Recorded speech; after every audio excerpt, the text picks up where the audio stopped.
Libra, hi! Welcome to Mr. Queen PH. At ito ang energies ng inyong kaperahan, money, career, finances for February 2026. Ayan, so this is a general reading. Pwede kayong makarelate, pwedeng hindi. Just take what resonates. And another reminder, hindi po ako magme-message or magpo-follow sa inyo para mag-offer ng services. So, mag-ingat sa mga fake accounts nagpapanggap na Mr. Queen PH. Okay? So, let's begin. Libra, what's the energy? February 2026. February 2026. Para sa mga Libra. Kaperahan. Overall energy, possible challenge, opportunity, blessing. Okay. And then, bottom of the deck is the Ten of Wands. Okay. Ang dami niyong pagod, Libra. Pwede kasing yung mga responsibilidad ng iba, kinukuha nyo na. Oo, kayo rin, mapapagod talaga kayo dyan.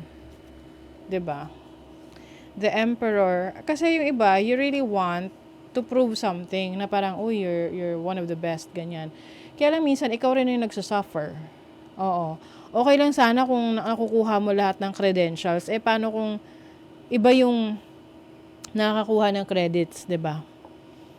Oo, yung iba sa inyo, grabe yung binibigay sa inyong responsibilities, trabaho ng inyong boss, na para bang, somehow, parang kahit nahihirapan na kayo, hinahayaan lang niya.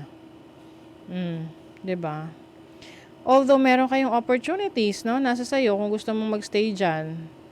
Kasi mukhang hanggat hindi ka nagrereklamo, hindi ka tutulungan. Hanggat hindi ka umaaray, akala niya okay ka lang, ganon. Pwede rin to yung mga taong nakadepende sa'yo, no? Like, let's say sa family, na, okay pa naman kay Libra, hindi naman siya umaangal. Sige, hingi pa tayo ng hingi, ganon. Syempre kayo naman, minsan, gusto nyo, na, okay, parang, okay lang naman if talagang bukal sa kalooban nyo.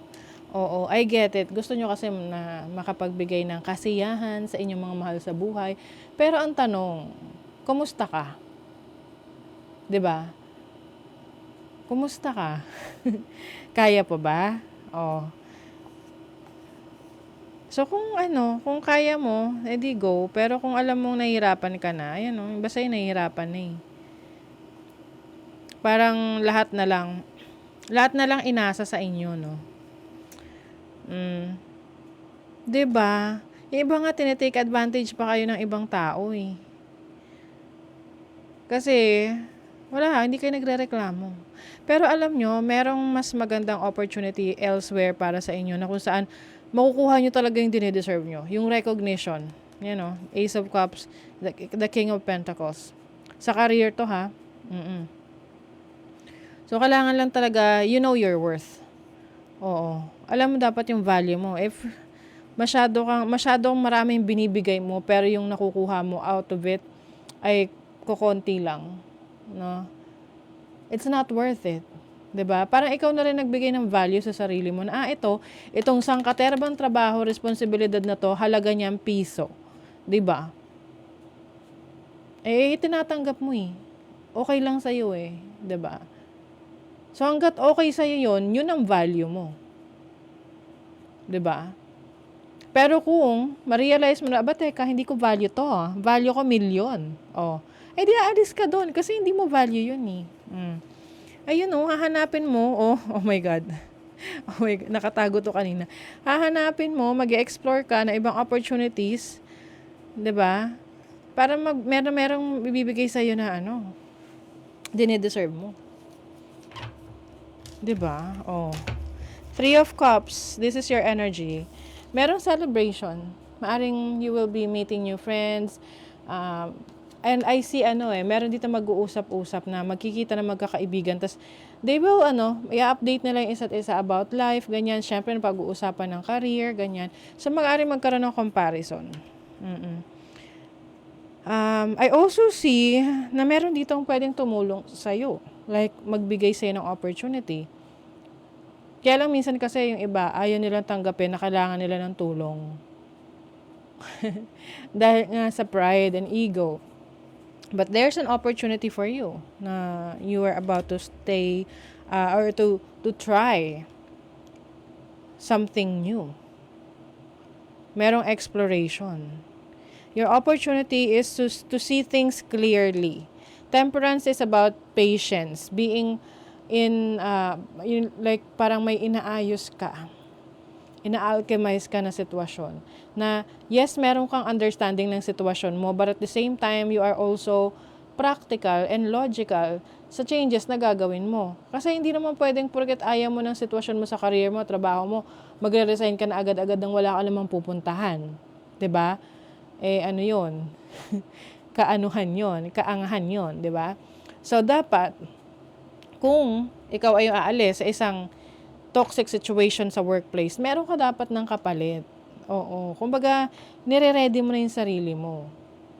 'Di ba? Para pag nag-resign ka, 'di ba? Goodbye na agad at doon ka na sa bago. So that's the opportunity for you. And then the blessing here, the Knight of Swords, you will have meron kang capacity to analyze things in a way na masusolusyonan mo yung mga problema mo sa pera. Masusolusyonan mo yung problema mo sa trabaho. And also, meron ditong important na meeting or communication with someone that will open up blessings sa'yo sa career, sa trabaho.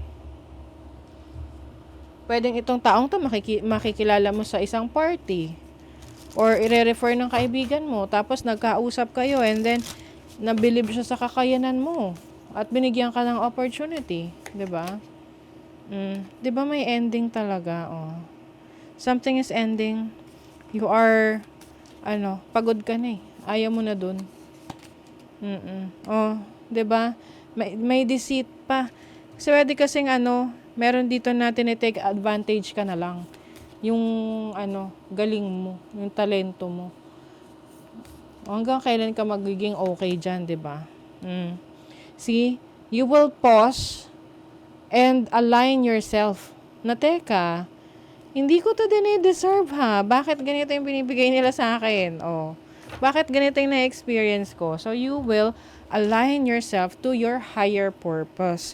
Kung saan ka talaga mas mag-e-excel. Saan mas mare-recognize yung skill set mo, yung talento mo, yung abilities mo. Oh my God. Someone is living your life. So it's either ikaw ang aalis sa sitwasyon na yan and that person is living your life. Like for example, nag-resign ka sa trabaho mo, edi someone is living your life, yung boss mo, living your life, hindi mo na siya makikita. 'Di ba? Family wishes come true. Wow, ang ganda. So meron kang wish for your family na ma-achieve, matutupad nyo. This can be anything. A long journey, either physical or mental, will leave you wiser at the end. I think this is about your spiritual self, no? So, pwedeng at this point, nagkakaroon ka na ng awakening, you are realizing your worth, and in the end, no, ikaw na yung mas mature version, evolved version ng isang tao na alam yung kanyang halaga. A goal-oriented person. So, you are also someone na pag meron kang goal, pag tinarget mo, sa pool agad. 'Di ba? So, yun yung gamitin mo, yung iyong tawag dyan, bullseye na target. Na kung meron ka talagang gusto para sa sarili mo, makukuha mo kung nandun talaga yung focus mo.